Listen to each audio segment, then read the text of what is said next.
Indonesia merupakan salah satu negara kepulauan di dunia yang memiliki banyak keragaman dan sejuta kekayaan alam. Hal tersebut membuat Indonesia dijuluki sebagai negara mega biodiversitas, paru-paru dunia, dan masih banyak lagi. Indonesia dijuluki negara demikian karena Indonesia memiliki keanekaragaman hayati dan non-hayatinya yang melimpah, serta Indonesia juga memiliki hutan yang merupakan sumber oksigen terbesar. Namun, di balik itu semua, permasalahan sampah di Indonesia masih menjadi permasalahan yang besar di negara ini. Indonesia menjadi negara penyumbang sampah plastik terbesar kedua di dunia. Hal ini disebabkan oleh tingkat pengolahan sampah yang masih minim, sehingga sebesar 45% sampah plastik dari total sampah plastik sekitar 60 juta ton setiap tahunnya tidak terkelola dengan baik. Sampah-sampah tadi pada akhirnya berkontribusi besar, menambah makin mengunduhnya timbunan di tempat-tempat pembuangan akhir atau TPA. Timbunan sampah yang menggunung itu selain menimbulkan pencemaran lingkungan, juga menambah produksi gas metana dari sampah. Sebagai salah satu upaya untuk mengurangi sampah daur ulang yang ada di Indonesia, mahasiswa Universitas Lampung menciptakan sebuah aplikasi berbasis mobile yang digunakan untuk melakukan kegiatan jual beli sampah daur ulang, yaitu Recycle Plastik. Aplikasi RP atau Recycle Plastik merupakan media untuk membantu pengempul sampah daur ulang dalam mengumpulkan sampah daur ulang. Nah, melalui aplikasi ini kita bisa mendapatkan uang dengan cara menjual belikan sampah yang tidak terpakai di rumah kita. Adapun tujuan dari aplikasi RP yaitu yang pertama membantu proses pendaur ulangan sampah dengan cara dijual belikan ke pengempul sampah. Yang kedua yaitu memberikan informasi terkait dengan sampah. Untuk memulainya, langkah pertama yang harus kita lakukan yaitu mendapatkan aplikasi RP jual beli sampah daur ulang itu sendiri. Cara mendapatkannya yaitu pertama kita harus pergi ke Play Store, kemudian ketikkan nama aplikasi RP jual beli sampah pada kolom pencarian. Setelah muncul, kemudian kita klik aplikasi RP tersebut. Ini merupakan tampilan awal dari aplikasi RP yang ada di Play Store sebelum kita install. Kemudian kita klik install. Tunggu beberapa saat dalam proses penginstalan dan pemasangan aplikasi RP jual beli sampah daur ulang. Setelah terinstall, kita buka aplikasi RP tersebut. Ini merupakan tampilan awal dari aplikasi RP yaitu tampilan login. Apabila kita sudah memiliki akun sebelumnya, kita tinggal memasukkan alamat email dan password, lalu klik masuk. Namun, jika kita belum memiliki akun, kita bisa mendaftarkan akun kita dengan cara kita klik pada kalimat daftar sekarang. Ini merupakan tampilan awal dari bagian daftar akun. Ada beberapa isian yang harus kita isi seperti nama, alamat email, tanggal lahir, kata sandi, dan konfirmasi kata sandi. Lalu kita isi dengan data kita. Setelah semua sudah terisi, selanjutnya kita klik pada kalimat buat akun.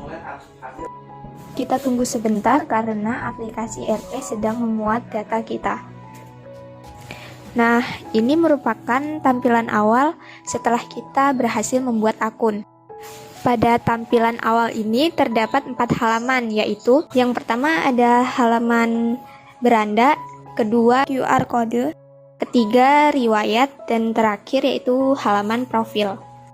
Pada bagian halaman beranda terdapat 3 bagian, yaitu bagian atas, bagian fitur, dan bagian informasi. Pada bagian atas terdapat isian nama dan saldo yang kita miliki. Pada bagian fitur terdapat beberapa menu, yaitu yang pertama itu ada menu transfer saldo. Fungsinya untuk mentransfer saldo yang kita miliki kepada penerima atau customer kita. Adapun yang harus diisi yaitu seperti email penerima, nominal yang akan kita kirim, dan pesan transfer. Setelah terisi semua, dilanjutkan dengan mengeklik tanda kirim. Dikarenakan kita tidak memiliki cukup saldo, maka akan muncul notif seperti di sini. Menu yang kedua yaitu menu cari lapak pembeli. Di sini fungsinya untuk mencari lapak terdekat agar kita bisa menjual sampah daur ulang yang bisa terpakai. Di sini sudah terdapat beberapa lapak yang bisa langsung kita hubungi. Kita coba klik salah satu. Nah, tampilan yang akan muncul yaitu seperti deskripsi dari lapak tersebut, seperti tanggal bergabung lapak tersebut itu kapan, kontak alamat, dan keterangan tambahan. Kita juga bisa menghubungi pemilik lapak dengan nomor yang tertera pada deskripsi lapak tersebut. Kita tinggal klik saja, langsung otomatis sudah tersimpan di clipboard. Yang ketiga yaitu menu daftar barang jual beli. Kita bisa melihat daftar barang yang bisa kita jual belikan yang meliputi harga barang tersebut beserta deskripsinya. Kita coba mengeklik salah satu daftar barang tersebut. Nah, ini akan muncul gambar barang tersebut beserta deskripsinya. Contoh yang saya klik itu daftar barang kertas. Yang keempat yaitu ada menu pengisian saldo. Bagian ini kita gunakan untuk keperluan transaksi. Adapun bagian-bagiannya, pertama itu ada pilihan bank. Di sini banyak pilihan bank yang bisa kita pilih sebagai pengisian saldo.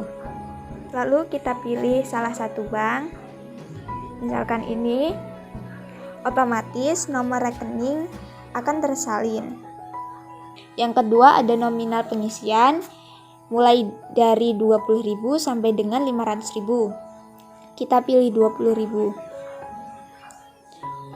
Selanjutnya ada foto bukti transfer yang kita gunakan sebagai bukti bahwa kita telah mengisi saldo. Kita klik, pilih sebagai contoh. Selanjutnya ada keterangan bukti transfer, kita isikan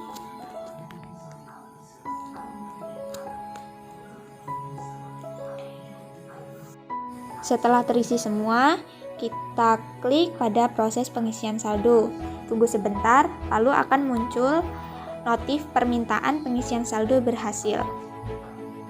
Yang kelima yaitu menu tukar saldo. Bagian ini digunakan untuk pencairan saldo ke rekening.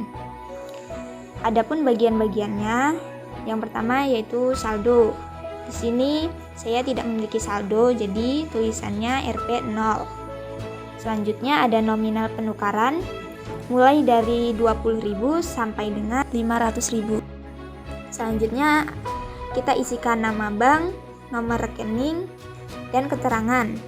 Setelah semuanya terisi, kita klik proses penukaran saldo. Pada bagian informasi, terdapat isian informasi terkait aplikasi RP maupun informasi tentang sampah. Pada halaman QR code sendiri, itu merupakan ID QR code kita sebagai pengguna aplikasi RP yang digunakan untuk transaksi jual beli nantinya.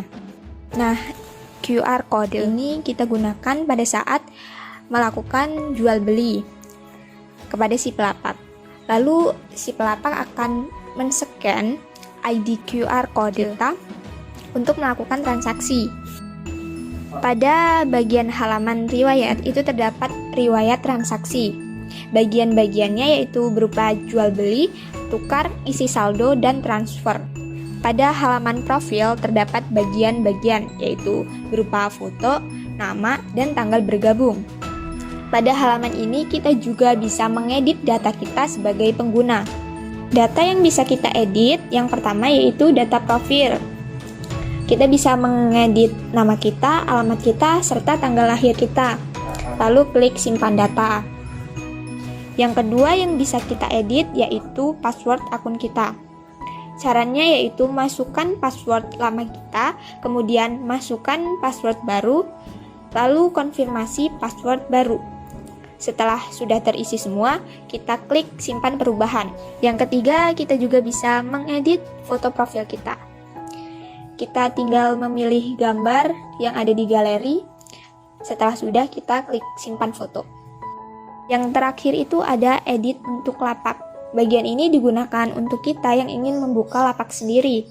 Adapun yang harus kita isi seperti nama lapak, deskripsi lapak, dan alamat lapak itu sendiri yang meliputi jalan, kelurahan atau desa, kecamatan, kabupaten atau kota, provinsi, dan keterangan detail alamat beserta kontak.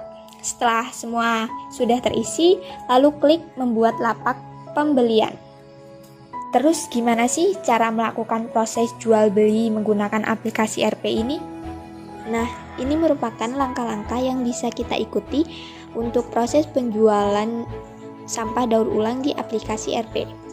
Pertama-tama kita pergi ke menu daftar barang jual beli untuk melihat barang apa saja sih yang dijual belikan oleh si pelapak.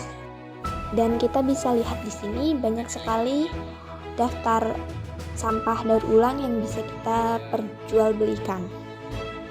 Mulai dari kompos, kertas putih, sampai dengan aluminium tebal. Lalu setelah kita tahu sampah daur ulang yang ingin kita jual, langkah selanjutnya kita bisa ke menu pencarian lapak pembeli untuk mencari lapak yang akan membeli sampah daur ulang kita. Selanjutnya kita bisa pilih lapak yang ingin kita tuju. Misalnya kita di sini pilih lapak milik Handrio. Ini sudah ada deskripsi lengkap dari lapak Handrio, mulai dari kontak, alamat, dan tanggal bergabung. Kalau kita sudah menemukan lapak yang ingin kita tuju, langkah selanjutnya yaitu kita bisa menghubungi nomor yang ada di lapak yang ingin kita tuju, yaitu tertera pada deskripsi lapak tersebut. Atau kita langsung bisa menuju ke tempat pelapak. Dan jangan lupa membawa sampah daur ulang yang ingin kita jual kepada pelapak. Setelah kita bertemu dengan pelapak, si pelapak akan meminta QR kode kita untuk melakukan scan yang digunakan untuk mendapatkan data kita sebagai penjual sampah daur ulang. Jika sudah di-scan, kita bisa melakukan proses penjualan sampah daur ulang. Caranya, si pelapak akan memilih sampah terlebih dahulu dari sampah daur ulang yang kita bawa sebelumnya. Lalu si pelapak akan melakukan penimbangan sampah daur ulang yang tadi sudah dipilih oleh si pelapak. Proses selanjutnya yaitu pelapak akan mengkonfirmasi transaksi jual beli dengan menekan tombol proses transaksi. Setelah pelapak mengkonfirmasi transaksi, saldo akan terkirim ke akun kita. Pencairannya sendiri kita bisa ke menu tukar saldo. Di sini kita bisa mengisi nominal saldo yang ingin kita tukar. Nominal penukarannya yaitu mulai dari 20.000 sampai dengan 500.000. Lalu kita mengisi nama bank, nomor rekening, dan juga keterangan. Jika semua sudah terisi, kita klik proses penukaran saldo. Melalui proses penjualan sampah daur ulang ini, kita bisa mendapatkan sejumlah uang yang kita gunakan untuk membeli kebutuhan sehari-hari atau yang lainnya, dengan hanya memanfaatkan sampah daur ulang yang tidak terpakai di rumah kita.